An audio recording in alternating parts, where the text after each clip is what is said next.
भोजन करते हैं, पेट भरता है सहज में। इसी प्रकार ये जो साधना है, इस साधना को गुरुदेव देते हैं कि भाई आप इस ढंग से करो।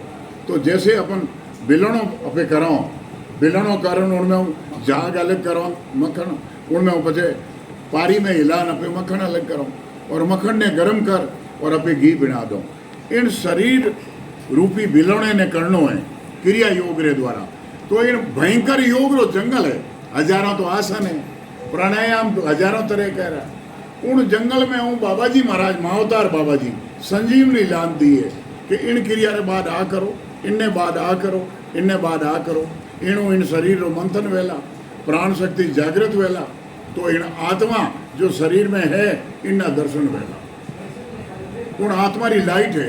नानक साहब के कि मेरे गुरुदेव ने जब मुझे दर्शन कराया तो कोटि सूरज उगिया, चंदा चढ़े हजार, एता चांदन हो दिया, गुरु बिन घोर अंधार।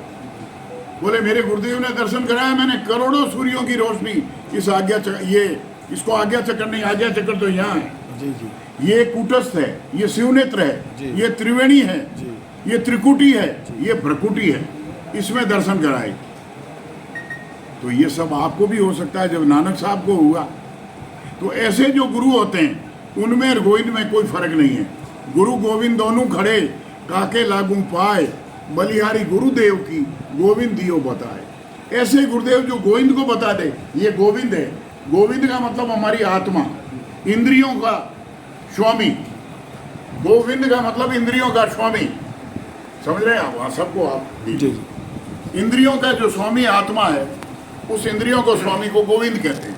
कृष्ण जिसमें आकर्षण है, इस आत्मा में आकर्षण है। अभी मैं बोल रहा हूं आत्मा के कारण जी। आत्मा अगर चली गई, आकर्षण खत्म। कितना भी बढ़िया आदमी हो, समाधि पुरुष हो, ज्यों ही आत्मा शरीर को छोड़ती है शरीर लटक जाता है। हाँ, योगियों का जिन्होंने कमाई करी है जिंदगी भर इस क्रिया योग ब्रह्म विद्या को, जिन्होंने साधन करा है, इस प्राण को उल्टा चढ़ाया है, जो गुरु की कला को संपूर्ण रूप से जानते हैं, जो नीचे से उठाते हैं और फिर ऊपर ले जाके कितना ठहरना है और उसके बाद कैसे उतरना है, इस टेक्निक को जो जानता है, वो टेक्निक क्रिया योग प्राणायाम है ही, ये किसी के पास नहीं है। केवल क्रिया योग के गुरु ही जानते हैं, और ये चाबी वो आपको हाथ में देते हैं, तो घट के दरवाजे खुल जाते हैं, दिव्य नाद प्रकट होता है। आप ज़्यादा साधना करोगे तो घंटा, शंख, नगाड़े जैसे अपन बजाते हैं ना, दांगड़ दिंगड़, अपन जो संध्या की टाइम नगाड़े बजते हैं, झालर बजती है, ये सब आपके अंदर हो रहा है। ये बाहर तो रूपक है उसका, सब अंदर है। सीता कौन है? कुंडलिनी शक्ति। भगवान राम कौन है? आपकी जीवात्मा। लक्ष्य में लगा हुआ जो मन है, जो इसको लक्ष्य को पाना चाहता है, वो लक्ष्मण है। भरत है, भरण पोषण करने वाला, जो अभी अन्न खाया इसको पचाएगा, ये भरत है, ये प्राण जो है। और महादेव कौन है? ये जो प्राण है, मुख्य प्राण, यही महादेव है। और जो मुख्य प्राण है यही हनुमान है जी, ये हंता है। अच्छा। ये राम जी के चरणों में है जी, राम जी ये लाइट है यहाँ, ये दिव्य आत्मा, इसमें हनुमान जी महाराज, इनके चरणों में ये प्राण है। ये प्राण माँ के गर्भ से जब हम पंखा बाहर आए तो स्थिर था और ये गति करने लगा। तो ये जिब्या तालू में रहती, पुरानी दाई इसको निकालती थी। आजकल डॉक्टर बच्चे को उल्टा करके थपथपाते हैं कूलों को, तो थोड़ा रोता है तो जीभ बाहर आ जाती है।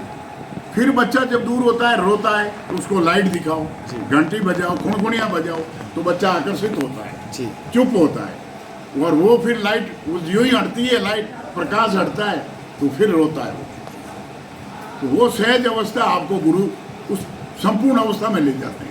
ये है क्रिया योग। इसके अंदर एक मंत्र है, वो मंत्र गुप्त है लेकिन उसका अर्थ है जी। वो मंत्र आपके भागवत में लिखा हुआ है जी। वही मंत्र विष्णु भगवान ने ध्रुव जी को दिया था जी। वही मंत्र भक्त प्रहलाद को दिया गया जी। वो क्रिया योग का मेन मंत्र है जी। और उस साधना के द्वारा वो 6 चक्र है हमारे जी। ये मूलाधार है, इस लिंग के बराबर स्वाधिष्ठान है, लिंग के या श्री की योनि। क्रिया योग में शर्म नहीं होती, बात तो बतानी पड़ेगी, नहीं तो समझ में कैसे आएगी जी। तो लिंग के ठीक पीछे स्वाधिष्ठान है और गुदा के ठीक ऊपर मूलाधार है। जहाँ ये जीवनी शक्ति, प्राण शक्ति, मूलाधार ग्रंथि बंद पड़ी है। तो सबसे पहले तो जिह्वा ग्रंथि का भेदन होता है।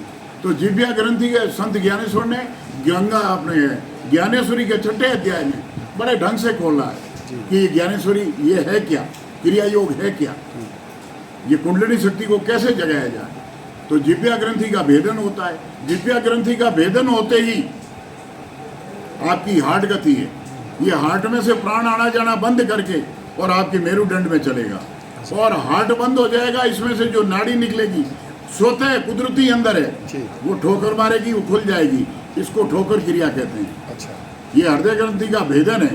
ये गुरुजी दूसरी या तीसरी क्रिया में देते हैं। फिर प्राण आपका सुषुम्ना में, यानी दोनों नाकों में प्राण चलता है और दोनों नाकों में प्राण खेचरी से भी चलता है और क्रिया प्राणायाम से भी चलता है। खेचरी नहीं है, क्रिया प्राणायाम करता है तो भी सुषुम्ना चल जाएगी, हाईवे खुल जाएगा। तो फिर आप स्वादिष्टान से ऊपर आए तो ये मणिपुर है। यहाँ कुछ नहीं है, सब मेरुदंड में ये मणिपुर है। मणिपुर के ऊपर आए तो ये जो खड्डा है इसकी जगह अनाहत है। यहाँ जो ये खड्डा है यहाँ हमारे विशुद्ध है और ये और इसमें अगर तीर डालो तो जहाँ होता है ये आज्ञा है। अच्छा, इस ये 6 चक्कर का चक्कर है। और जहाँ जीभ अंदर जाके हमारी टच होती है खेचरी से, वो 10वां द्वार है। अच्छा, वो सहस्रार है, वो त्रिकुटी है, वो प्रयागराज है, वो काशी है, वो अयोध्या है। युद्ध जो ये प्राणों का युद्ध चल रहा है ये बंद हो जाता है। जहाँ युद्ध बंद हो जाए वो अयोध्या, जहाँ युद्ध हो ही नहीं वो अयोध्या है। प्रयागराज, गंगा जमुना सरस्वती, ये है गंगा, ये है जमुना भाई, और दोनों